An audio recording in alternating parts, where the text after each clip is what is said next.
Welcome back to Stefan's video. In this presentation, we look at the country that was called Yugoslavia, and ask whether this had been a country that was for 37 years, glued together, as many claim, by its leader Josip Broz Tito? Or is this just another lazy factory-filled assertion contrived to give legs to a lame narrative which follows, whereby 4 out of its 6 republics would declare independence after he died? The notion of the 4 countries to leave the Union between 1991 and 1992 are widely reported to have constituted the so-called breakup of Yugoslavia. The same reports, from both inside and outside the pre-1991 territory, reflexively look upon the whole chapter as Yugoslavia having collapsed.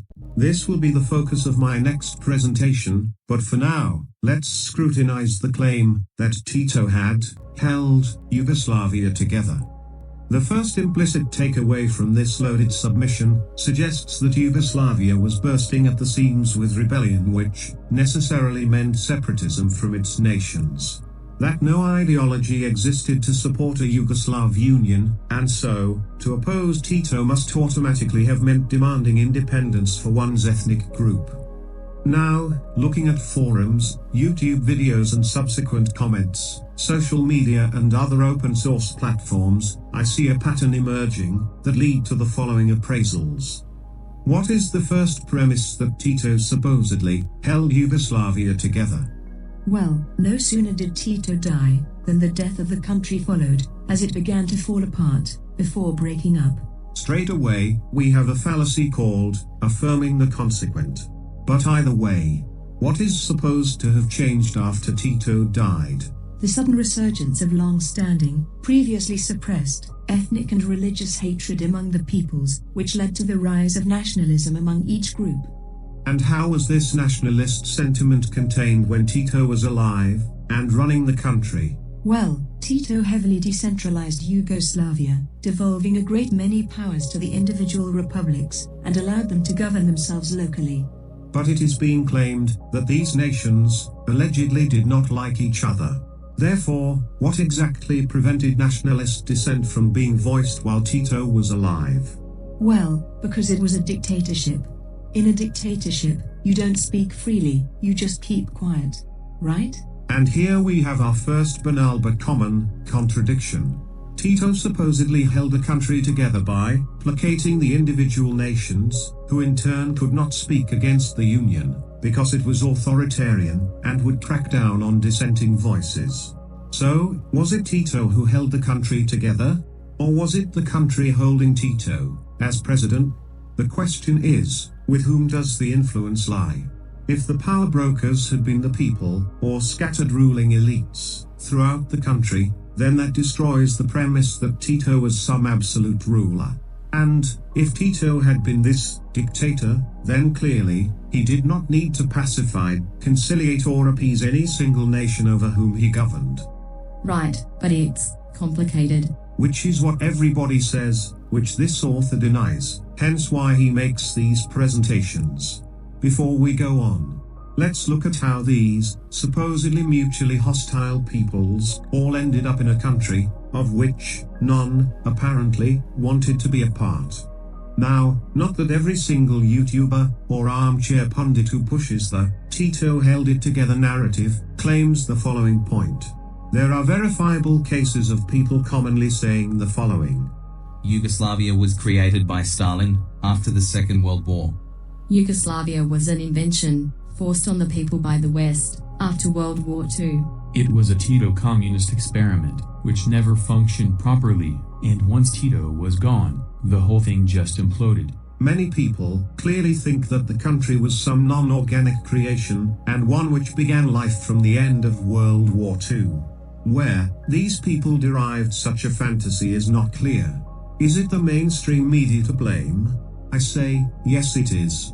Sure, no Fox News journalist or general publisher ever made such claims verbatim, but the cognitive dissonance stems from swallowing these people's narratives and conjuring up the resulting concepts.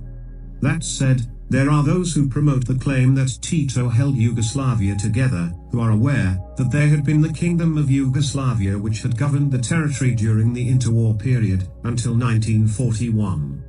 These people cannot quite attribute post-World War II Yugoslavia as some Western or Stalinist creation, but they all use the same mantra. The pre-World War II Kingdom of Yugoslavia was not communist Yugoslavia. The kingdom lasted until 1941. These were two different countries, two experiments, and both collapsed. To debunk this myth, one only needs to prove continuity between the kingdom and the communist republic. Once that is done, the arguer's point is starved of oxygen. Incidentally, the before and after World War II switch from kingdom to republic also happened in Romania, Bulgaria, and Albania. The story of Yugoslavia's territory and overlords during World War II, or more precisely in the 1941 to 1945 period, is a story with multiple layers, and for which the author intends to make a video in future. For the purpose of demonstrating continuity between the kingdom and republic, which is all that is relevant for a video which focuses on Tito, and whether he had quote-unquote prevented the country from disintegrating. Those who swear by the so-called two failed experiments theory only need to learn about two short-lived, but highly symbolic times of the 20th century. The first is 1920, and the second is the 1943 to 45 period. Brief backstory. In October 1918, the first Yugoslav incarnation was declared in the aftermath of the First World War, in one of several events which dovetailed to bring about the collapse of the Habsburg Empire, the country known as Austria-Hungary. This was called the State of Slovenes, Croats, and Serbs. That entity did not achieve recognition until uniting with the extant Kingdom of Serbia, whereupon the Kingdom of Serbs, Croats and Slovenes was formed. Many historians and contemporary figures to write about World War I in the region will often bring up the Royal Croatian Home Guard of the Austro-Hungarian Army, which engaged against Serbia during the First World War. A sleight of hand to present Serbs and Croats as fighting on opposing sides, which is as dubious for World War I as it is World War II, when the writer in question lets you see his other hand. The Royal Croatian Home Guard smacks of cannon fodder, if you know the dynamics of the Habsburg Empire.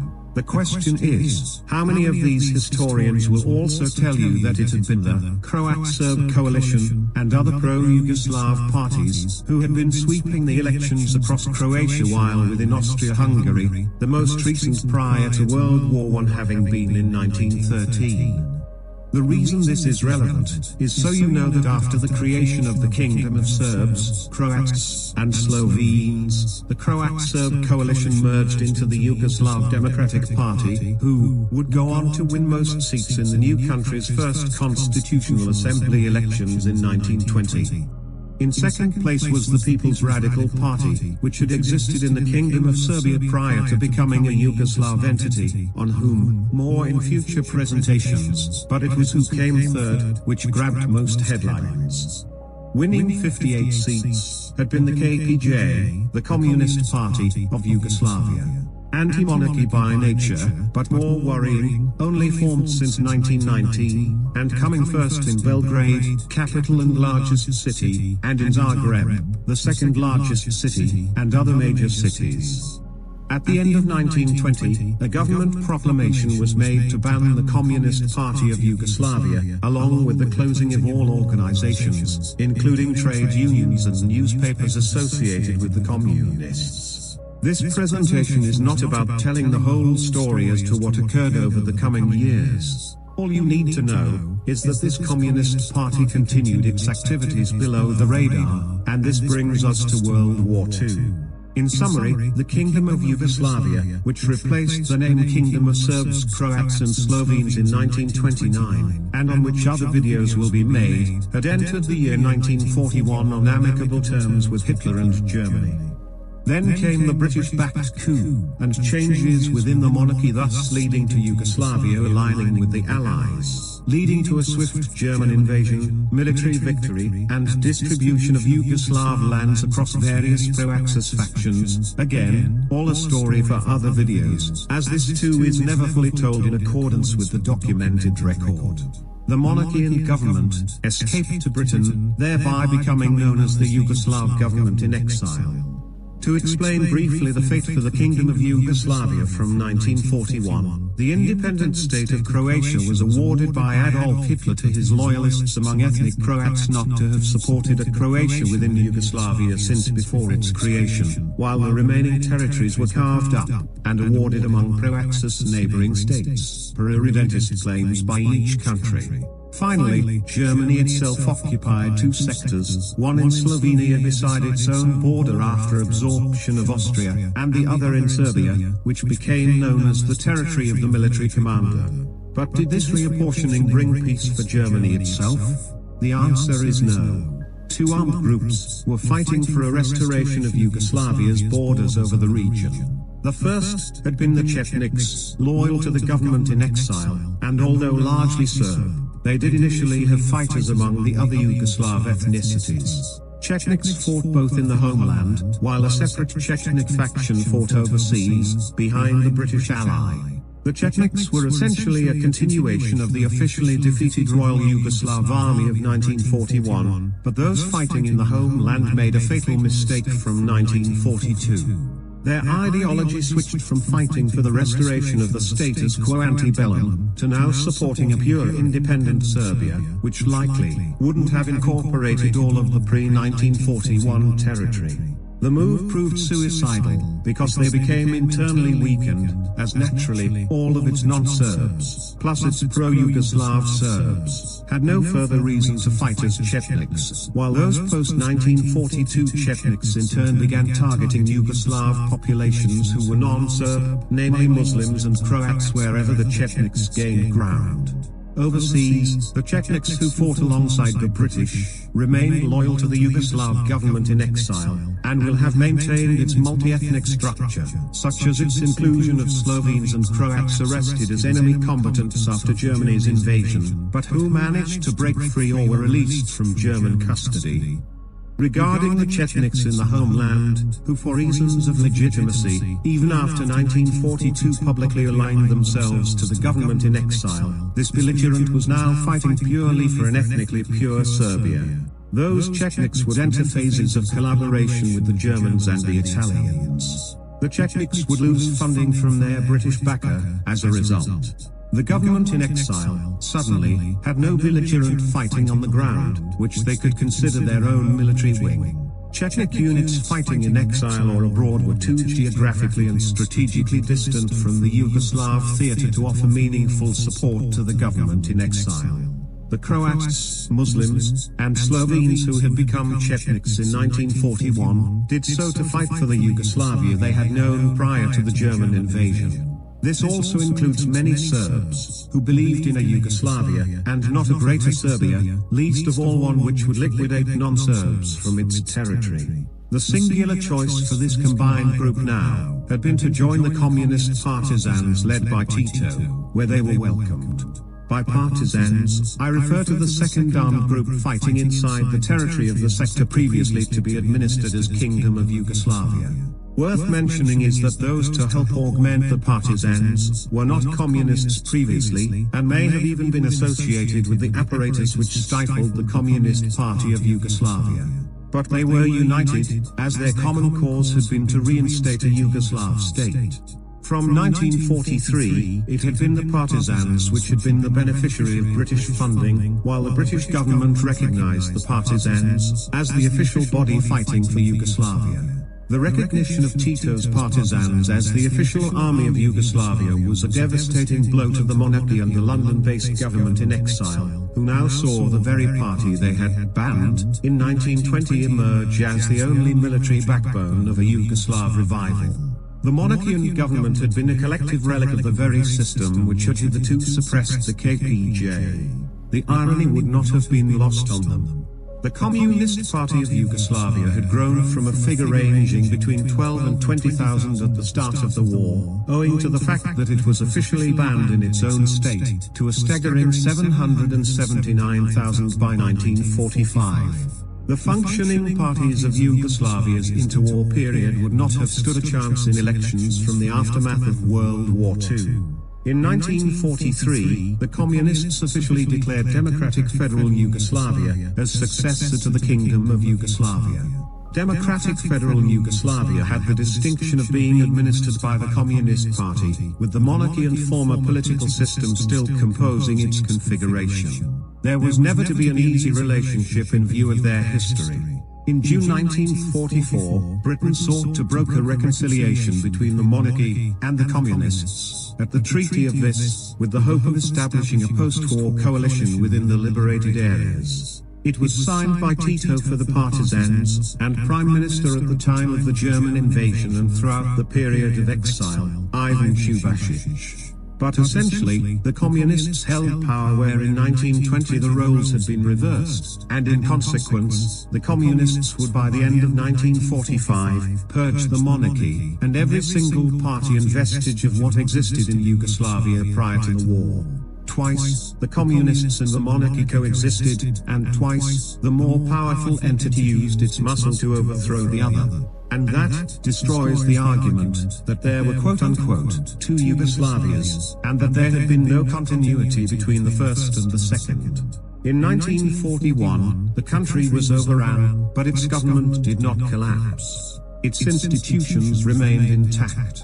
The government and monarchy simply chose to flee, and had hoped that they would resume where they had been interrupted in 1941. Tito had been the main architect behind Yugoslavia's reconstitution and change in personality, but not its creation. After 1945, Democratic Federal Yugoslavia was constitutionally renamed Federal People's Republic of Yugoslavia, but it had been as Democratic Federal Yugoslavia that a symbolic long-term moment had occurred, with Peter II as king, Tito only as Prime Minister, and Shubasic as Minister of Foreign Affairs, when this incarnation of Yugoslavia was to become a founding member of the United Nations. Switching focus now to the Kingdom of Yugoslavia, as in the period between 1918 and 1941. Though certain elite circles within the kingdom were sympathetic to fascism by 1941, the German invasion and instant military victory did not symbolize that this country was on the verge of collapse. It was torn apart and distributed accordingly as a punishment for what Hitler saw as a betrayal after the coup. Nobody knows what might have happened had the coup not taken place. It would all be speculation, but looking at three of Yugoslavia's neighbors, these being Romania, Bulgaria, and Albania, but mainly the former two as they remained independent whereas Albania succumbed to absorption into fascist Italy, it would appear that local communists still came to overturn the pro-monarchy factions. So it's not unreasonable to suggest that a domestic conflict involving a pro-Soviet partisan movement might have emerged in Yugoslavia regardless. But was the Kingdom of Yugoslavia really on the trajectory to falling apart?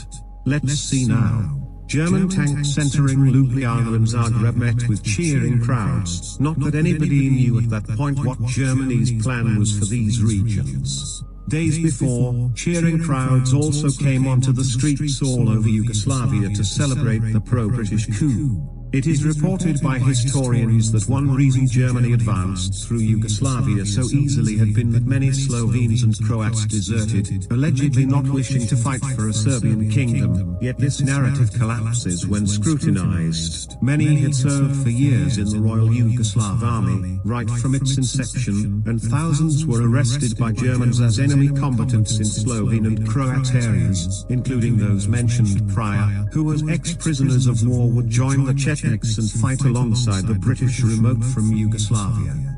The changes brought about by the coup d'etat of 1941 had been the removal of Prince Paul, regent acting as head of state, and the decision that the 17-year-old Peter had come of age to become head of state. Paul had heard about his ousting on the radio while within Croatia, and yet the highest-ranking Croatian officials had offered to protect him and rally resistance in his favor. Paul, of his own volition, politely declined and chose to flee. So, were the engines of the Kingdom of Yugoslavia always running smoothly? Certainly not. That country experienced significant ideological conflict, but these were based by and large on one talking point: should power be centralized, or devolved equally among federal units? One reason the author of this video is not very fond of historians is because there is no difference between a historian and a reporter. Both sell pre-approved agendas. Both frame their narratives selectively, but there is one thing that makes a historian more objectionable than a reporter. Often, reporters embarrass themselves when making unwitting disclosures, which, by the time it becomes clear that he shouldn't have said what he did, it is too late for him to redress his remark. The gold standard with journalism is to airbrush the compromising comment. Nothing to see here. Historians have no such excuse. Somebody has blazed the trail already, so all the historian does is regurgitate those reports years later.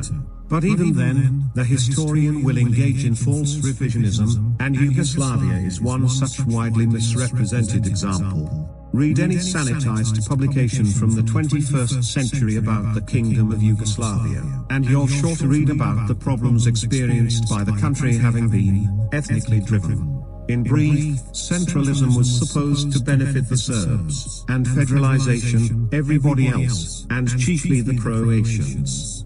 Well, the monarchy certainly had its interests, and clearly benefited from centralization if it meant that they dictate.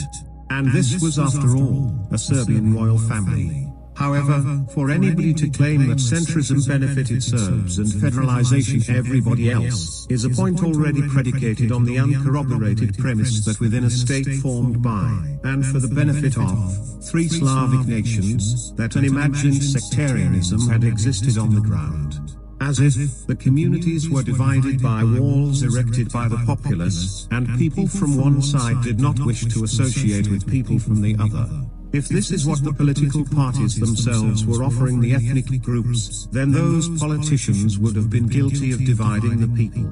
Alternatively, if we take a city which had mixed population in large numbers, such as Mostar, where you could have had a Serb family, with Croats living one side and Muslims on the other, then, had political party determined which family would get work, and which would not, who would be entitled to bank loans, or medical priority, etc., then the parties in question would have been guilty of inducing apartheid.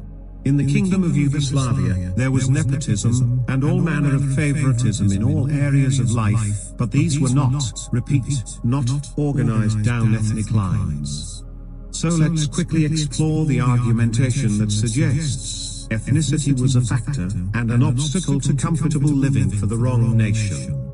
First, 1921 saw the Vidovdan Constitution go through Parliament, which revised the dynamic for voting in elections by gerrymandering, to enable the ethnic Serb People's Radical Party to dominate future elections just for relying on the Serb vote, while Serbs were the most populous. Within Croatia, the biggest party had been the Croatian Peasant Party, who in 1920 had won all seats in Croatia. Vidovdan introduced an unfair system of majoritarianism. Now let's ask, how did the Vidovdan Constitution go through Parliament? It was approved by the Constitutional Assembly, the parties of the House having made their positions clear. Who voted in favor? Obviously, the People's Radical Party, who stood to benefit, but also the ruling Democratic Party, composed of Serbs, as well as Croats and Slovenes. Jamiyet, and the Yugoslav Muslim Organization, both of whom to represent the Slavic Muslims. And the Alliance of Agrarians, which again is multi-ethnic, who then boycotted or voted against. The Croatian Peasants Party boycotted, as did the Croatian Union, Croatian People's Party, and the Slovene People's Party. The multi-ethnic communists too had been unable to vote, no longer having formed part of the assembly. Voting against Vidovdan had been the Independent Anti-Trumbic, and the Yugoslav Social Democrat Party, and the Yugoslav Republican Party. The Yugoslav Republican Party and the Yugoslav Social Democratic Party were both multi-ethnic parties with Serb membership. So, the constitution had non-Serbs voting in favor, and actual Serbs voting against it, or boycotting, as I will shortly explain, and that is not counting the outlawed communists who also consisted of all ethnic groups. But for there to have even been multi-ethnic parties, never mind how they voted, already pours buckets of cold slurry over the revisionist allegation that Vidovdan, and the Kingdom of Yugoslavia in general, favored Serbs, and disenfranchised everybody else. No modern writer will talk about the 1920s period of the Kingdom of Serbs, Croats, and Slovenes, and miss a chance to mention the assassination of 3 Croatian Peasant Party members including its founder, Stefan Radic, in parliament, shot by ethnic Serb member of the People's Radical Party, Puniša Račić. A tragedy by all accounts, and one which contributed to the dissolution of all political parties by 1929 as the king pronounced a royal dictatorship to preempt any backlash along ethnic lines. It was here that he renamed the country Kingdom of Yugoslavia and promoted an all-out Yugoslav identity over Serb, Croat, Muslim or Slovene, despite not interfering with any local culture associated with the nations. For administrative reasons, a new party was formed to govern the country, and it was called Yugoslav Radical Peasants' Democracy, and was multi-ethnic from the start, for having included the Democrat Party no less, which had a large Croatian and Slovene membership. From 1932 it expanded even more to include members of Orina, a pro-monarchy group banned in 1929 and based in Split, Croatia, as well as Slovenes previously associated with 2 other parties. The inclusion of these Croats and Slovenes, alongside Serbians drawn from the People's Radical Union, which was also disbanded along with every political party and organization, had nothing to do with balance, or quote-unquote, power sharing, as one might be inclined to think if one operates on the assumption that the ethnicities were inherently skeptical of one another. These were merely united in their belief in a strong centralized Yugoslavia.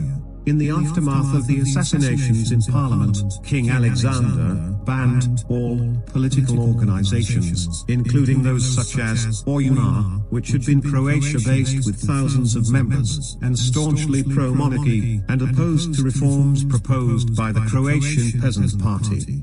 As the dictatorship softened and renewed political activity was reintroduced, the political scene of the 1930s was dominated by 2 blocs, the Yugoslav National Party, into whom the Radical Peasants' Democracy had merged, and Opposition Bloc, another multi-ethnic composition led by Vlatko Macic, who replaced the assassinated Radic as leader of the Croatian Peasant Party. The bone of contention remains centrism versus federalism. Since 1929, Yugoslavia had been divided into administrative units called Banovinas, named after local rivers, as the monarchy had been invested in a Yugoslav identity and sought to drown the traditional ethnicities. However, the government did in 1939 succumb to pressure, and thus allowed the Banovina of Croatia, with increased autonomy, to be introduced, and that was how Yugoslavia remained until the events of 1941.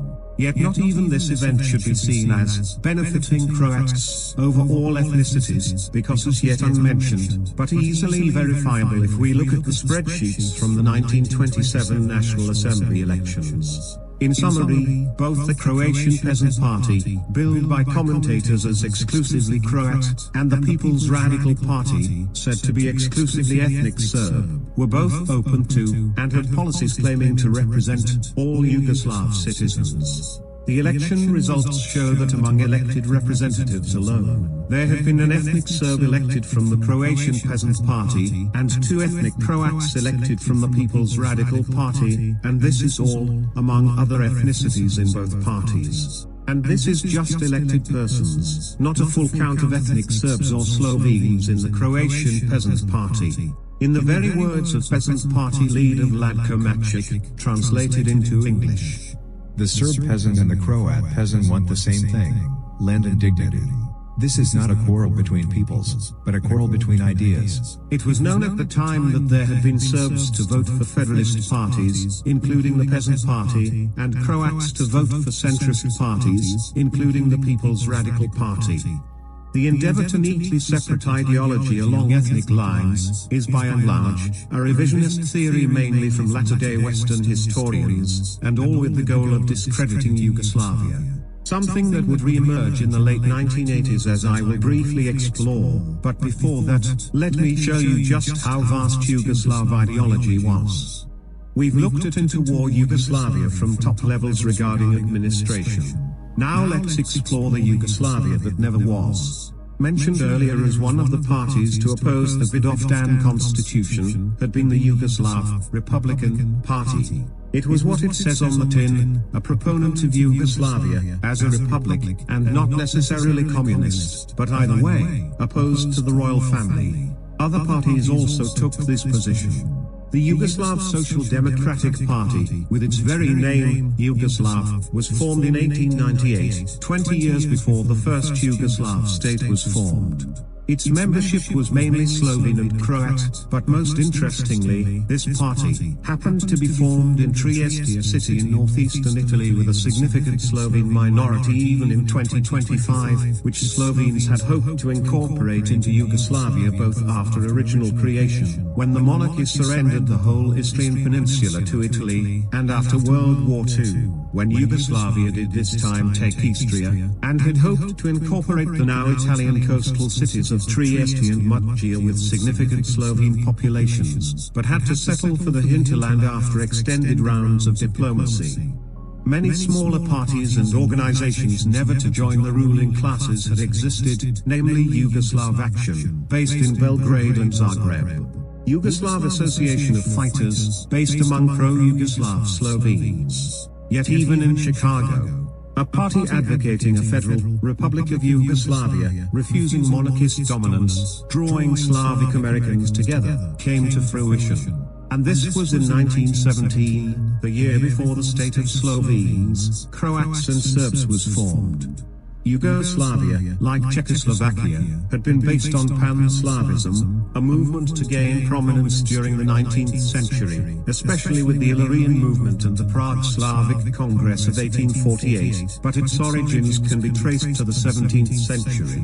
A bristling departure from anything to have crystallized in the 20th century. Yugoslavia was, for all of its existence, a country no different to France, Italy, Sweden or Romania. Opposition to the ruling classes did not spell break up. There was a complex system with moving parts, and a vast ecosystem. Not some, quote-unquote, experiment, nor a fake country either.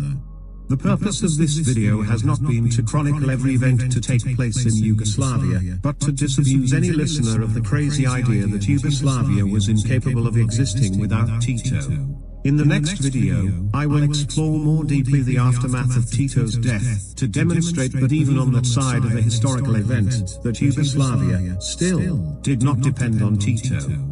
Now, you are all welcome to leave your comments, and to try to correct the author if you believe you are aware of something that might respin the context of this video. Until then, I bid all of you a great day ahead of yourselves. Until the next time.